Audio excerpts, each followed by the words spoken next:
Hey guys, today we're going to take a look at Increlex IGF-1. It's really the only Increlex, from what I understand, that's worth a shit. Before we get into that, a couple things. First, the usual. I'd really appreciate it if you subscribe to my channel. I get a lot of people watching, not that many people subscribing. YouTube only shows me the love if you subscribe. Also, if you enjoyed this video, hit that like button. And if you have comments, questions, whatever, put them in the comment section below. I will do my best to answer them. If you want to get in contact with me directly, my contact information is in the description. My Instagram handle is Paul K. Barnett. You can DM me there or just follow what's going on with me in my bodybuilding journey. Or you can shoot me an email at bigp3rd@gmail.com, also in the description. Okay, so IGF-1 Increlex for bodybuilding. Properties of IGF-1. It's manufactured with recombinant DNA tech, rDNA. It's a 70 amino acid profile. It is the primary mediator of growth promoting effects of human growth hormone. It has a very strong insulin-like effect. It is used in kids to treat severe IGF-1 deficiency, where it causes stunting of growth. These are kids that are non-responders to HGH therapy. I don't know the specifics on the disease, but there is a disease where their body cannot, I don't know if it just can't convert HGH to IGF-1 or can't use the IGF-1 from HGH. Not 100% sure, but I know it is used in those situations. It was approved for human use in 2007, so it's a fairly new drug. One thing of important note, and this is something that you keep in mind with these guys that are ordering these IGF-1s from these UGL labs. It is very fragile, super fragile. And it must be refrigerated between 35 and 46 degrees Fahrenheit specifically. Too cold, you ruin it. Too hot, you ruin it. So what do you think's happening when they mail you this shit in the mail, if it is even real to begin with? Effects of IGF-1. Stimulates muscle hyperplasia. That's what we're interested in bodybuilding. It makes new muscle cells. Lowers blood glucose. This could be a good and a bad thing. Stimulates growth of bone, connective tissue, in internal organs. We do what some thickening of connective tissue. Ideally, we don't want, unless you're of small frame, we don't want our bones and internal organs growing. That's bad. Increased uptake of amino acids, fatty acids, and glucose. Promotes lipogenesis, storage of body fat. It actually manufactures new fat cells. Not good. Side effects of IGF-1, and this is a long list of shit that it does to you that's not nice. Hypoglycemia. In the studies, the clinical trials of IGF-1, 42% of users went hypoglycemic at some point while using IGF-1. So if you are going to use IGF-1, real IGF-1, if you can even find it, you have to pay close attention to your blood sugar. It has an insulin-like effect on blood glucose. It can cause localized adipose tissue growth at the injection site. So this is wild. Wherever you inject it subcutaneously, it can actually make new fat cells grow in that area. Joint pain. This would be from bone growth. Tonsil growth, headache, convulsions, nausea. I've heard of people throwing up, getting diarrhea when they take it. Hearing loss.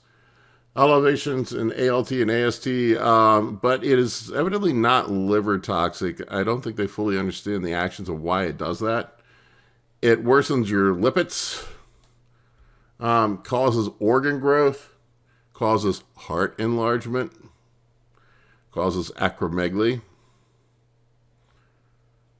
and important, this is really, really fucking important. If you have a history of cancer in your family or you had a previous cancer, it is like pouring gasoline on cancer. It accelerates cancer cell growth. It accelerates all cellular growth. So if you have the tiniest bit of cancer in your body anywhere, which most people do at some point, your immune system often fights it off or keeps it at bay, but it can accelerate that growth and cause you to get, well, does it cause cancer? It causes cancer growth to accelerate. So something to keep in mind. Is it worth that chance?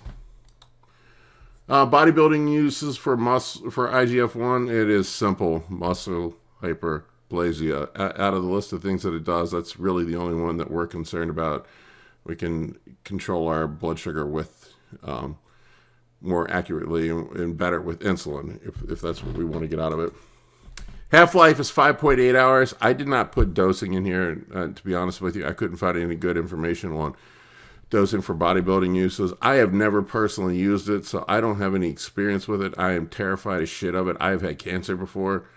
I don't want to fuck with anything. I know growth hormone can be dangerous if you've had cancer, so I do already roll the dice with that. I am not going to roll the dice with IGF-1. Just not worth it to me. Half-life is 5.8 hours, so I would assume, I see the way I see a lot of guys do it is pre-workout, so they're trying to get it in their system during workout time when you're stimulating muscle protein synthesis. My thoughts on it: the side effects, the risk, the cost of doing business is not worth the potential benefits. Just not worth it. I'm not taking the chance. I mean, you can do whatever you want. It is incredibly, I know real Increlex is incredibly expensive, thousands of dollars. I've heard it does pretty fucking amazing things. You're also taking crazy risk. In the Dallas McCarver profile I did where he had incredibly enlarged organs, maybe he was taking IGF-1. Maybe that's what caused his heart to be 3 times the size of a normal person's heart. Possibly. Most UGL IGF-1 is fake anyway. I get a lot of guys asking me, what do you think about, it's independently tested and yada, yada, yada, yada, yada. Even if it is real, it probably is not going to survive the shipping to you. It is extremely fragile. You drop it, it gets too hot, it gets too cold, it's toast. So I wouldn't waste my money on it. That's my 2 cents. Also, if you're taking GH and insulin already, your IGF-1 levels are going to be really high. Your natural IGF-1 levels, to me, just too many risks. Just the cancer part of it alone, the risk for heart enlargement and organ growth, just not worth it at my level and at most people's level. The only instance where I could see, living in an alternate universe where Paul Barnett was an IFBB pro, and the only thing separating me from winning the Olympia title was a few pounds more muscle, and I'm stuck and I can't get those extra couple pounds of muscle on, then maybe I would roll the dice. It's like the cherry on the sundae. To be honest with you, the cost of doing business is really high for your health and financially, and the potential benefits from it aren't that big. You can use other things that are safer, less expensive, that give you similar results. So I would only roll the dice if it was just the last little piece of the puzzle that I need to put it in place to make me the best. Otherwise, not worth it. Don't fuck with it. Don't fuck with it. That's my 2 cents. People are going to do what they're going to do. Anyway, thank you for watching my video. Once again, please like and subscribe. Feel free to ask questions. If you have suggestions of other videos you'd like to have made, I'd be happy to hear them. I'm kind of running out of ideas here.